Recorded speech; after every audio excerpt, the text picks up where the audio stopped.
Welcome back, hobby painters. I'm Adam from The Army Painter, and today we're going to be painting up a new model from Games Workshop's Warhammer 40k Necron faction, a Royal Warden.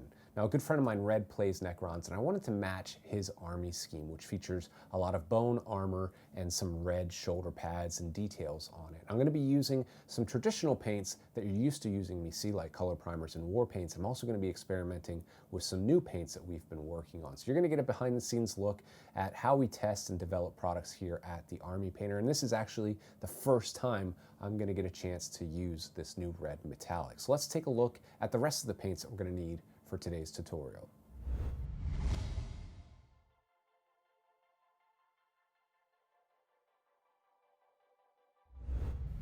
Once you have your model assembled, it's time to prime the model. Grab a brush, your wet palette, the rest of your paints, and some clean water, and let's get started. Like I said, I'm going to try and paint this to match my buddy Red's army. Red's a good friend of mine. We like to play games together.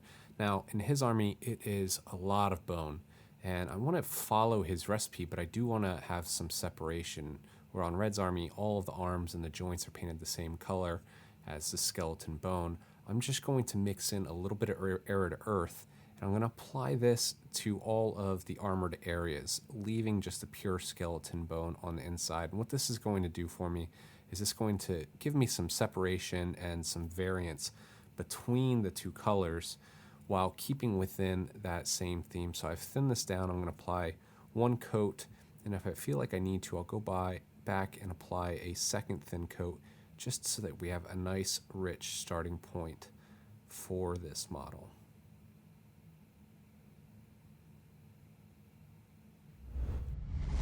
Now, before I finish off any of the armor, I might have to go back and touch it up. You can see my mix of skeleton bone and arid earth here, which I used to paint in some of the other armored features.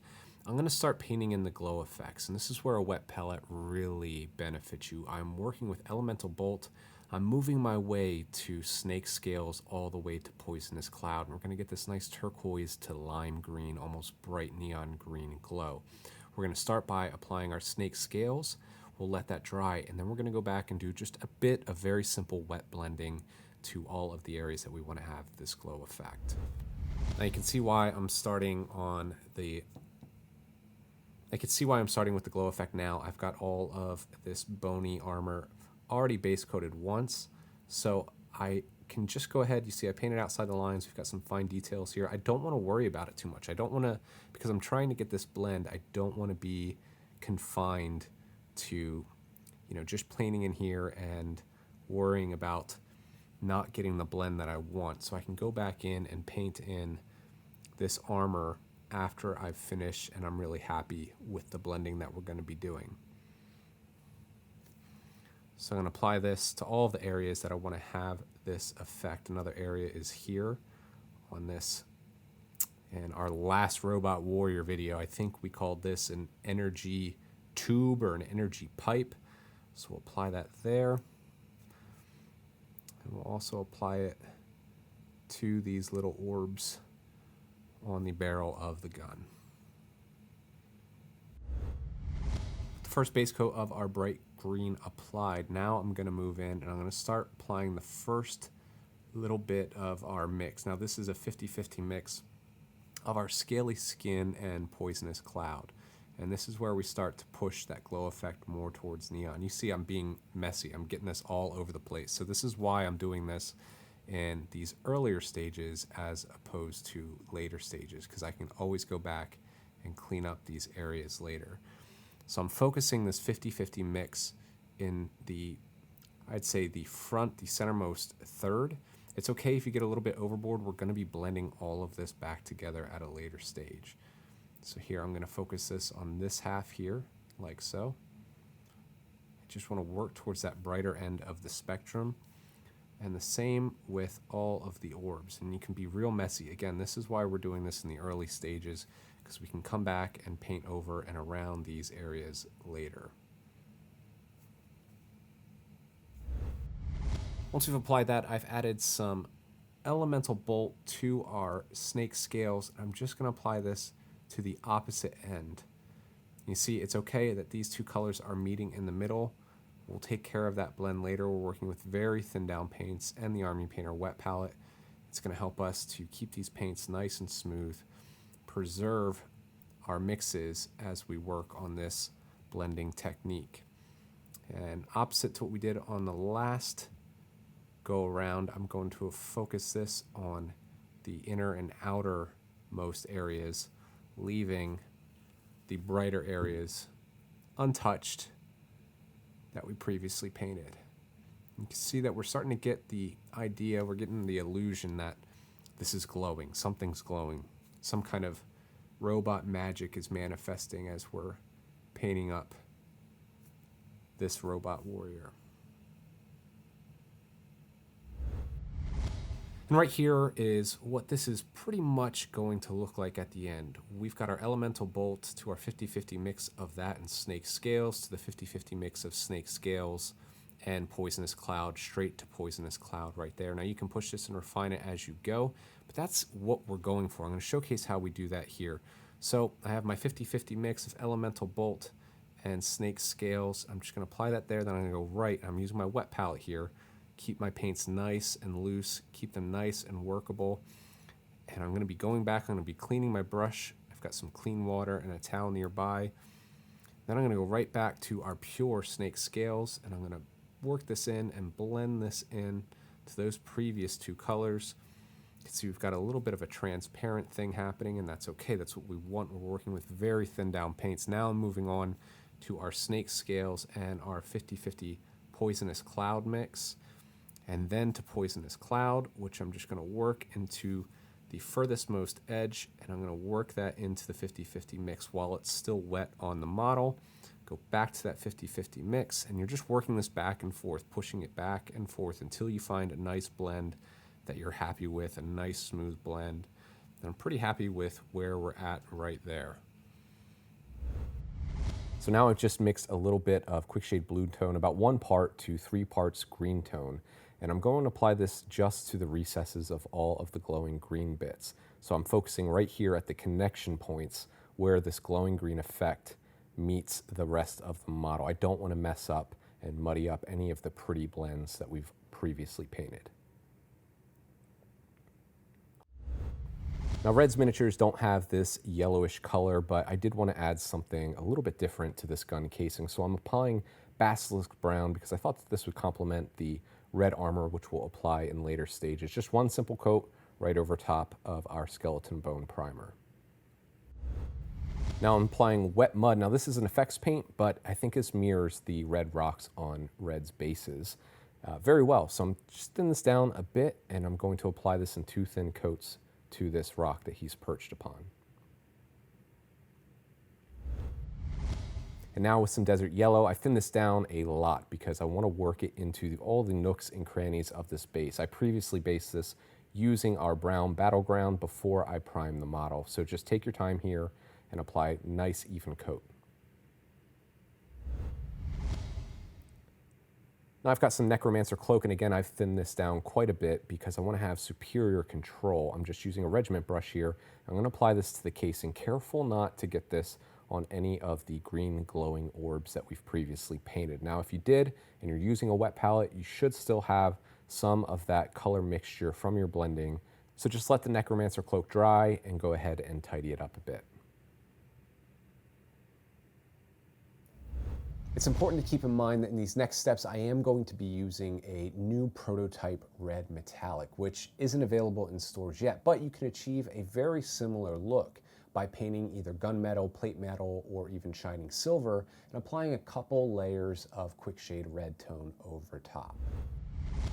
All right, this is the first time I'm using this paint. You're doing it with me here. This is our prototype metallic. We're calling this Gemstone. This is a nice, rich red metallic, and I have to say, with just these couple brush strokes, I'm really impressed with the coverage that we're getting. I'm applying this, careful not to get it on any of the other areas of the model that I've previously painted.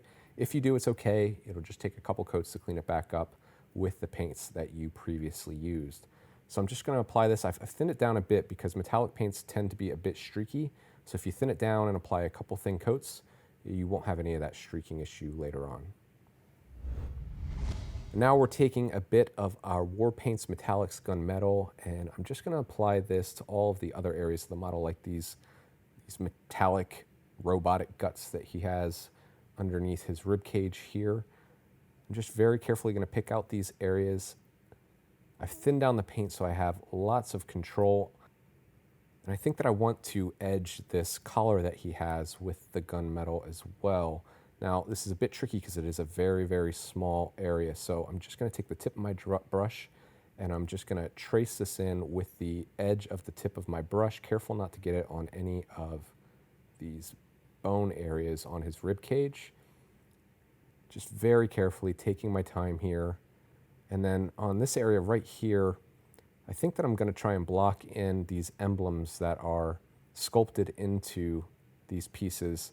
So I'm just almost like a dry brush applying this with just the edge of my brush to pick out the insignia inside. So go ahead and find all of the areas on the model, like on the gun here. I want to apply this gunmetal here on these outer barrels of the gun. Careful not to undo any of the work that you've done before. Of course, you don't want to miss this Necron skull that's on the base. You have to do that. Just go ahead around the rest of the model that you want to be this pure metallic metal. Take your time, and we'll move on to the next step.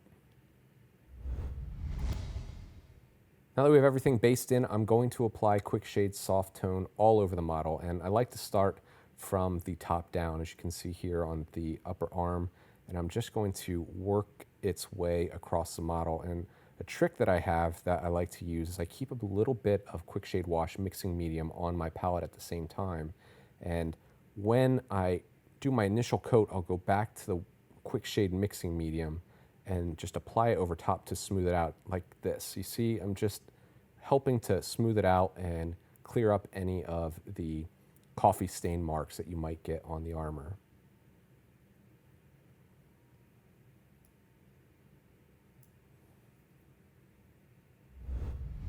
And now I'm going to take a little bit of Quickshade Strong Tone, and I'm going to apply this to all of the joints, the areas that we previously painted and wanted to leave in skeleton bone. Again, to kind of force that separation that we want between the bony armor that he has and then the bony skeletal parts of this model. So this is just a very focused wash. We will also apply this to all of the metallic areas on the model that we previously painted in gunmetal. Now I'm using Basilisk Brown to highlight the rock that he's perched upon, and I'm also going to apply this to the gun casing here. Now I'm reestablishing the base tone in the upper portions, so essentially base coating this again, leaving the wash in the recesses, but as I get lower down, I'm going to do a more focused edge highlight and apply an edge highlight to all of the battle damage that's sculpted into this model. I'm going to finish off the yellow on the model with a bit of moon dust. I really like this color combination, starting with Basilisk Brown, washing it down with soft tone, and then a final application of moon dust. It gives a really nice, rich yellow appearance. And this is just going to be a focused highlight, or an edge highlight, if you will. And again, you don't want to miss the battle damage on the model. This really helps the battle damage show. It's really subtle on the model, but just applying these edge highlights really makes it stand out.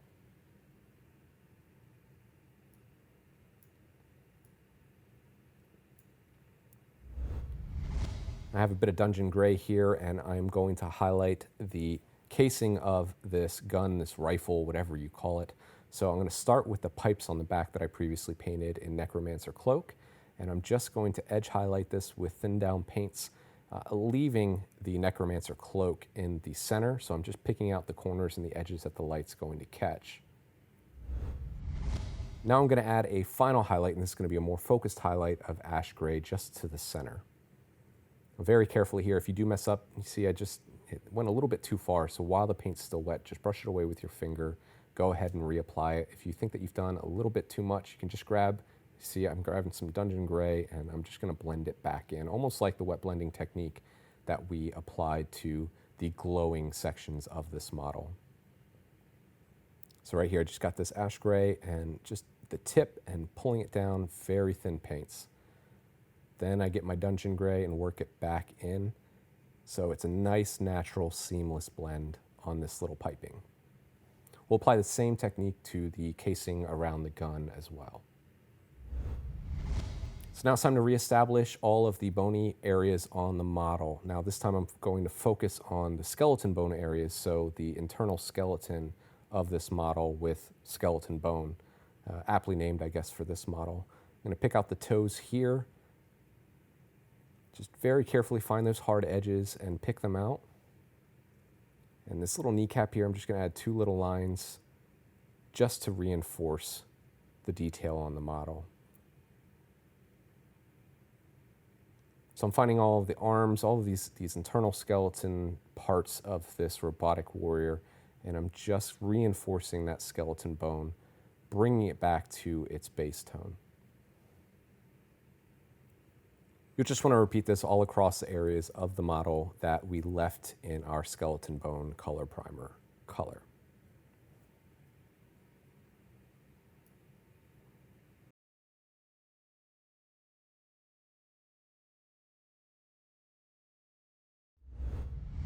Now I've gone back to my 50-50 mix of skeleton bone and arid earth, and I'm going to reinforce the base tone on the plate armor on this model. I'm also going to use this as a highlight to all of the skeleton bone. This is where we're working in the same color but just different pitches, different levels of contrast of it.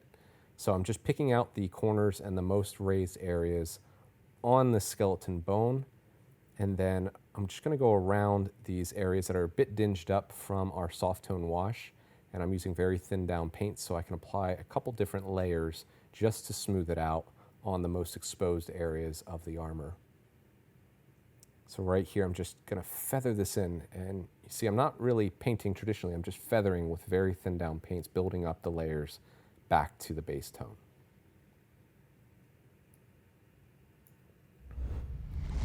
And you can see how clean the armor looks again. Now I'm just taking pure matte white, and I love matte white. Our matte white war paint has some of the best coverage of any white acrylic paint on the market. And just with one very simple coat, I am using a detail brush here. I'm just going to pick out the hard edges. And again, all of the, the battle damage on the armor, like right here on his forearm, I'm just going to trace the matte white around that area, and it's just going to make all of those chips and those scrapes on the model that are actually modeled in to this Necron Royal Warden stand out. Take your time here, be very careful. In some cases you can use the edge of the brush, but they do have some rounder edges, and you saw I just wiped my finger across it. It's because sometimes the edges aren't quite hard enough to pull that edge highlight with the edge of your brush, and you'll want to go back and trace them in very carefully. Again, thinning down your paints helps because it gives you superior control in areas like these. So just take your time, be patient, thin down your paints, and use the right brush. I think the detail brush is just perfect enough because it holds enough paint so you don't have to keep going back to your palette to pull off these highlights. And we're nearing the end now. I've got gunmetal again, and I'm just going to reestablish all of the metallic areas that we previously painted with this color, applying an edge highlight here to the collar and this emblem on his chest. And these top portions, I just want to pick out the edges. Around the gun, I'm going to do the same thing. I'm going to leave that dingy metal, that stained metal from our Quickshade Strong Tone, because I really like the way that it looks. And we're going to be coming back with some shining silver in a little bit to really further push the contrast on these metallic bits. But just by applying this little edge highlight of gunmetal really makes the metallic areas pop on this model. You see there's some battle damage across this blade at the end of his gun, so I just want to pick that out, and I'll come back again with shining silver to reinforce that later. And I've just flipped the model around here so that way I can get my edge of the brush and just run it along the side. Very simple. Edge highlighting is one of the first techniques any painter should learn because it makes highlighting models super easy with just perfect thin down paints and the right brush.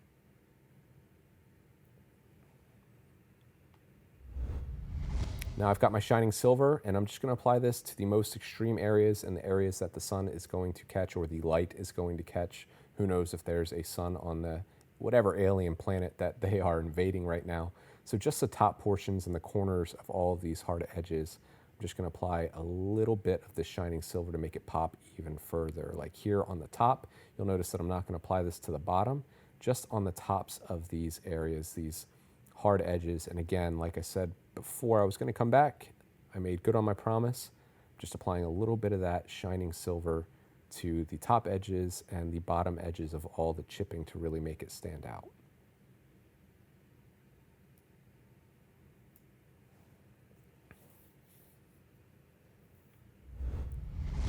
So now I'm going to go back and highlight up all of the red armor using our gemstone metallic. Now, I could have applied a second coat of our Quickshade wash to this to really darken it down and work up these highlights, but I'm pretty happy with where we are right now. I just want a very subtle highlight because I will be coming back with a silver metallic to add a second highlight to this. So right now what we're doing is we're just reestablishing the red tone on these hard edges. Just very simply applying an edge highlight like you can see here. And then I'll focus again on all of the battle damage on the model, just applying just a slight highlight around the edges.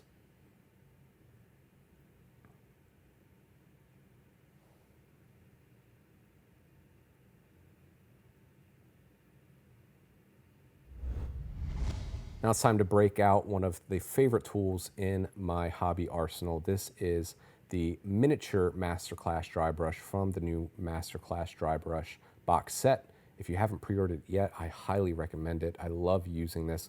I'm just using this to stipple on a little bit here, and I'm just trying to be as conservative as possible. I haven't quite thinned down my paints like a dry brush. I just messed it up a little bit, so I can still whip it away with my finger. It's still sitting a little bit wet on the model. So I'm just going to go around the model and I'm going to stipple a little bit to add some chipping and then apply just a very subtle dry brush in the areas that I want to. This adds a nice textural element to the model, the stippling does. As always, less is more, so start with fewer applications of the stippling and the battle damage, and if you want more in certain areas, you can always go back and add more. It's much harder to take more away. And I think he's looking pretty good right about now. What do you think?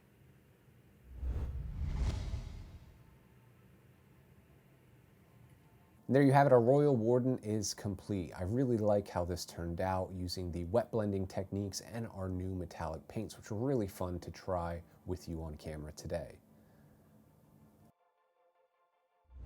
I hope you enjoyed this tutorial as much as I enjoyed painting up this model for you today. Remember that you can find all of the paints that we used in today's tutorial, with the exception of those new metallics, but you'll find them very soon from your friendly local game store, from your favorite online retailers such as Amazon, or at www.thearmypainter.com.